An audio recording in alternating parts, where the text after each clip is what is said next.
இந்த டிஷ் பண்ணுறதுக்காக ஒரு மிக்ஸி ஜாரில் வந்து 1 கப் வந்து கெட்டியான அவல் எடுத்துக்கோங்க. இதில் 1/2 கப் வந்து சுகர் பாதி, நான் நாட்டு சக்கரை பாதி சேர்த்துருக்கேன். வாசத்துக்காக ஒரே ஒரு ஏலக்காய், 2 டேபிள் ஸ்பூன் ரவை, 2 டேபிள் ஸ்பூன் கோதுமை மாவு, ஒரு pinch baking soda, 1 tablespoon போல் கோகோ பவுடர் சேர்த்துட்டு மிக்ஸியில் நல்லா ஃபைன் பவுடர் அரைச்சி எடுத்துக்கோங்க. நீங்கள் இது மாதிரி ஸ்டோர் பண்ணி கூட வச்சுக்கலாம் அப்பப்போ யூஸ் பண்ணுறதுக்கு. இதை வந்து பைண்ட் பண்ணுறதுக்காக நம்ம பால் கொஞ்சம் கொஞ்சமாக சேர்த்து ஒரு தோசை மாவு பதத்துக்கு நீங்கள் பசஞ்சு வச்சுக்கோங்க.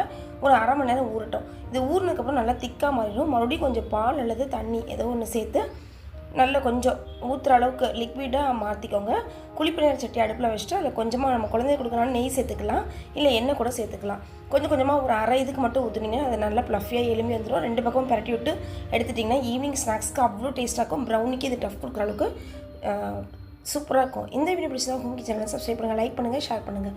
எங்கள் வீட்டு கைப்பக்கம் உங்கள் வீட்லையும் கம்மி கட்டும். வாழ்க வளமுடன்.